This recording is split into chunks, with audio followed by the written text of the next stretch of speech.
संगठन को अभी जारी करते गए पीएम और सीएम के बीच हमारी भी पहचान फीकी काहे पड़े, हम लोग भी आते हैं तो उस दिन। नीतीश कुमार जी, उनको समझना बहुत कठिन काम है। नीतीश कुमार को समझना आसान नहीं है। उनकी आयु 60 प्लस है, मेरी आयु 30 से नीचे है। हमारी उनकी आयु में माने एक बहुत बड़ा अंतर है। तो मुझे नहीं लगता है कि एक 30 साल का लड़का एक 60 साल के व्यक्ति को जज कर पाएगा। वो नीतीश जी जानते हैं और वो बिहार के विषय हम फिलहाल हमारी इतना सामर्थ्य भी नहीं कि हम पड़ोसी राज्यों पर चर्चा कर। जो लोग हमको गाली देते हैं, यकीन मानिए रात को यूट्यूब चालू करते हैं टाइगर जयराम महतो आज का भाषण और सुनते हैं। विचार जबरदस्ती सुनाया नहीं जाता है। विचार में इतनी ताकत है कि जो आपको ना भी पसंद करे वो सुनता है और वो हम है। मंत्री भी अगर गिरिडीह का दौरा करेंगे ना तो एक दिन में हार्डली वो 2 जगह सभा कर सकते हैं। हम उनसे कम से कम 5 गुना ज्यादा करेंगे। वही हमारी ताकत है। आदरणीय प्रधानमंत्री रहे चाहे आदरणीय राहुल गांधी जी भी अगर अपनी पार्टी से आते हैं तो जहां 2 सभा एक दिन में इस लोकसभा में करेंगे, हम 10 सभाएं करेंगे, रात 2 बजे तक करेंगे। सुनिए, आज हम आपको टास्क देते हैं, आप तीनों मीडिया कर्मियों को हम ये टास्क देते हैं 5 दिन का। 6ठे दिन हम टास्क में बताइए कि कहाँ हम लोग सीट कैंडिडेट दे सकते हैं। जयराम जी, 4 फरवरी को पीएम और सीएम की बहुत बड़ी सभा होगी, तो क्या भावी सीएम का भी वहाँ सभा हो पाएगी? काउंटर सभा आप करते हैं तो काउंटर सभा फिर करेंगे लोग कहाँ 4 तारीख को कार्यक्रम कहाँ है? धन्यवाद। सीएम का भी ये दोनों का है। काउंटर सभा एक गोल्फ ग्राउंड में। अच्छा, ये कह रहे हैं कि भावी सीएम का भी सभा होना चाहिए।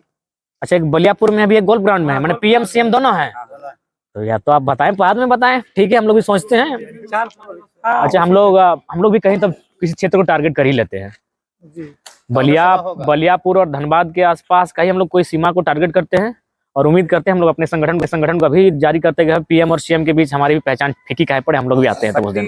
प्रदर्शन दिखाने की बात होती है, देखिए शक्ति प्रदर्शन की बात कीजिएगा तो देखिए तारीफ नहीं, लेकिन आप भी जानते हैं कि जब मुख्यमंत्री का हाल ही फिलहाल का जो बलियापुर का कार्यक्रम हुआ था उसमें 55 गो विद्यालय के लिए स्कूल दिया गया था। तो 55 विद्यालय मान के चलिए, एगो में 100 बच्चे अट जाते हैं तो 5500 5,000 की भीड़ बहुत होती है। तो 5,000 की भीड़ तो केवल आप स्कूल के बच्चों को उठा के ले आए। जब पीएम आएंगे तो वो 4 गुना होगी, क्योंकि पीएम है। यानी 5 गुना 4 करेंगे तो 20, यानी 20,000 तो बच्चे चल जाएंगे केवल स्कूल से, अभी फोर्स करके कि आपको लेके आना है। तो भाई अगर जेन्युइन सभा कही जाए तो झारखंड के और कोयलांचल की माटी में कोई आए तो हमारे सामने फीके पड़ना। लेकिन जयराम जी, जब भी आप काउंटर सभा करते हैं तो बहुत सारे आपके ऑर्गेनाइजर लोगों के ऊपर उल्टा पल्टा केस भी हो जाता है। देखिए डर होता है, स्वाभाविक है, डर होना चाहिए और हम लोग आप संज्ञान में दिए हैं। 4 तारीख को हम लोग संज्ञान में रखते हैं और बकायदा आप चेक कीजिए, आप लोग जाके पूछिएगा लोगों से कि सभा में आप अपनी मर्जी से, चाहे पीएम की सभा रहे चाहे सीएम की सभा रहे, या फिर आपको बाय फोर्स भेजा गया है। जल सहिया बाय फोर्स भेजा जाता है, हमारी काकी लोग है बाय फोर्स भेजा जाता है। पीएम रहे चाहे सीएम रहे, फोर्स करके जाइए, नहीं तो नौकरी ले लेंगे। तो हम लोग अगर कभी पॉलिटिक्स करेंगे तो अपनी सभा की जो हम लोग विचार हैं और विचार को जबरदस्ती सुनाया नहीं जाता है। आज जो लोग हमको गाली देते हैं, यकीन मानिए रात को यूट्यूब चालू करते हैं टाइगर जयराम महतो आज का भाषण और सुनते हैं। विचार जबरदस्ती सुनाया नहीं जाता है। विचार में इतनी ताकत है कि जो आपको ना भी पसंद करे वो सुनता है और वो हम है। बिहार की हलचल का जो प्रभाव देखिए बिहार नहीं पड़ेगा, झारखंड में भी देखा जा रहा है और शायद जो महामहिम हम तो चाहेंगे कि बिहार के तर्ज पर जिस पर नीतीश कुमार जी एनडीए के दामन अगर थाम रहे हैं तो हम चाहेंगे माननीय मुख्यमंत्री काहे ईडी के चक्कर में है। जब हेमंत बिस्वा जैसा भ्रष्टाचारी आदमी सीएम बन जाता है, सबसे भ्रष्टाचारी आदमी अगर नॉर्थ ईस्ट में कोई था तो हेमंत बिस्वा, जो भी भारतीय जनता पार्टी में आके सीएम बने, तो माननीय मुख्यमंत्री भी बीजेपी में चले जाए, हम लोग का रास्ता पहुंच गए, हमारा रास्ता आसान होगा। अगर माननीय मुख्यमंत्री अगर जेएमएम बीजेपी गठबंधन करती है तो हम लोग तो अपने आप को बहुत हाई पाएंगे। तो हम लोग चाहेंगे उनको आप बीजेपी के दामन थामे, विपक्ष में हम लोग मजबूती के साथ आएंगे और हम लोग स्वागत करेंगे उनका उस फैसले का। समय देने के लिए धन्यवाद। आज के राजनीतिक घटना के बारे में क्या कहना चाहेंगे? सीएम नीतीश कुमार ने आपके पड़ोसी राज्य में राज्यपाल को इस्तीफा दिया है मुख्यमंत्री पद से। देखिए नीतीश कुमार जी, उनको समझना बहुत कठिन काम है। नीतीश कुमार को समझना आसान नहीं है।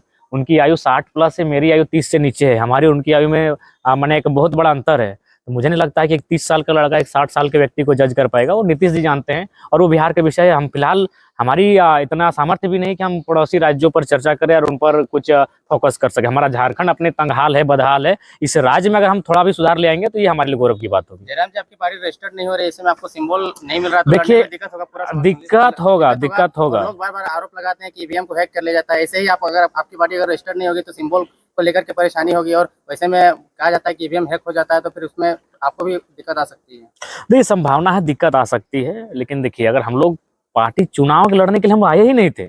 अगर चुनाव लड़ने के लिए आते तो हमारी टीम जब से हम लोग आंदोलन किए थे, आप भी जानते हैं, मानव श्रृंखला के बाद हम लोग का कद बढ़ चुका था राज्य में, तो उसी समय हम लोग पार्टी के लिए आवेदन कर देते। लेकिन वहां तक हमारा मकसद नहीं था।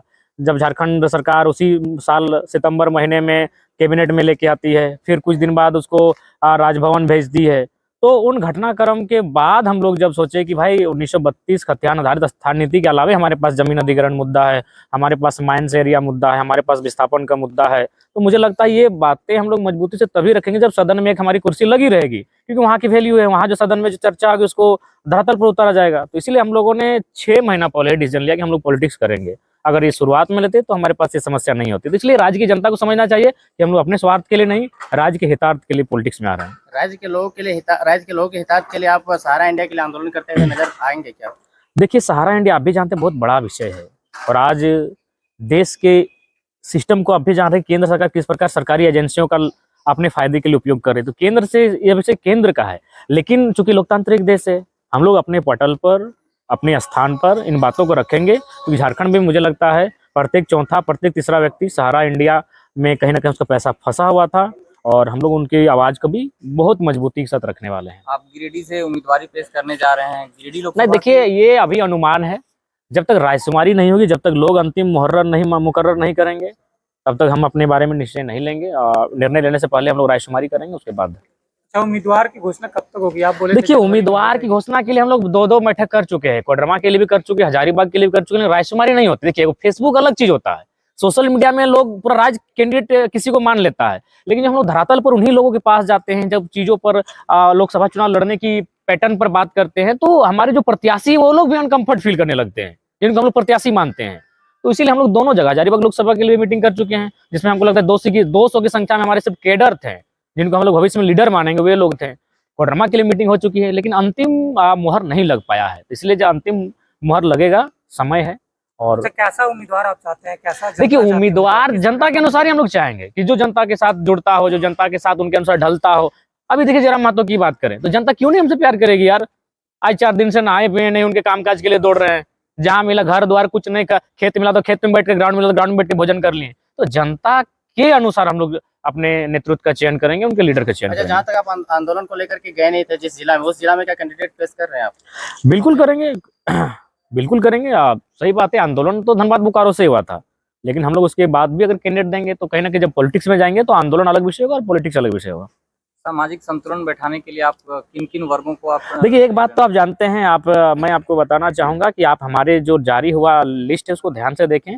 हमने सामाजिक न्याय को आधार बनाया है, और बाकी भारतीय जनता पार्टी में नाम नहीं, अभी हाल फिलहाल उन्होंने गिरिडीह में जारी किया है, राज सिन्हा है और कोई सेठ है। एक बात बताइए, मैं जातिवाद नहीं हूँ, लेकिन आप भी जानते हैं कि गिरिडीह लोकसभा में मेजोरिटी पॉपुलेशन में अल्पसंख्यक आते हैं और कुर्मी कम्युनिटी आता है, उसके बाद बाकी कौम आते हैं। क्या प्रभारी और संयोजक में एक भी उस शख्स, उस दल का, उस समुदाय का नहीं है? तो ये कैसा सामाजिक न्याय है? तो आपको ये सवाल बीजेपी के लोगों से बैठा कीजिए कि उनके पास सामाजिक न्याय कहाँ, जो देश को चला रही है। आज बताइए, उन्होंने 14 लोकसभा के लिए लिस्ट जारी किया है, हमारे पास लगभग 55 से 60 लाख अल्पसंख्यक की आबादी है। क्या है भाई, लोकतंत्र में आप किसी को इग्नोर नहीं कर सकते हैं। तो जो सवाल लोग हम पे करते हैं, हम तो भी नई पार्टी, हमारे एक मुखिया नहीं है, ये पलट के उनसे कीजिए जिनका केंद्र में सरकार है। कहाँ है सामाजिक न्याय? जिनकी आबादी 60 लाख है अल्पसंख्यक, आपका 14 को आप लिस्ट जारी किए 14 लोकसभा के लिए, जिसमें एक प्रभारी है, एक सह प्रभारी है शायद, और एक संयोजक भी है। यानी 14 42 लोग जारी किए, एक भी अल्पसंख्यक नहीं है। तो ये क्या इसे लोकतंत्र कहेंगे? तो ये सवाल आप कभी बीजेपी के प्रवक्ताओं से पूछिए, अरे पार्टी अध्यक्ष ना सही, प्रखंड अध्यक्ष से पूछिए। अच्छा, आपने जो लिस्ट जारी किया अपने संगठन को लेकर के, उसमें कुछ लोग नाखुश नजर आ रहे हैं। बहुत सबको खुश करेंगे, सबको खुश करेंगे, समय आने दीजिए, सब खुश होंगे, नाखुश किसी को नहीं किया जाएगा। कला के क्षेत्र में, चाहे यूट्यूब के क्षेत्र में, बाकी लोगों का मतलब उसमें। अच्छा, एक बात बताइए, चलिए अब हम मानते हैं कि चलिए हम लोग मीडिया प्रभारी में हम नाम गिनाते हैं, अशोक जी, अनिल जी, शिवा जी। अच्छा, एक बात बताइए, जब हम अगर आपको अपने संगठन में पब्लिश कर दें तो बाकी लोग क्या आपको, आप स्वतंत्र चीज हैं, जिसे आप जो कला की बात कर रहे हैं, हम समझ कहते हैं महावीरता। मैंने उनसे भी बात किया कि दादा आप एक कला के क्षेत्र में हैं, हम जब चाहें आपको केंद्र अध्यक्ष कला संस्कृति मंच का बना देंगे, लेकिन अभी आपको सब लोग पसंद करते हैं। उसके बाद भी अगर आपको है तो हम कल ही उनको जारी करेंगे, निश्चय जारी करेंगे। महावीर धाम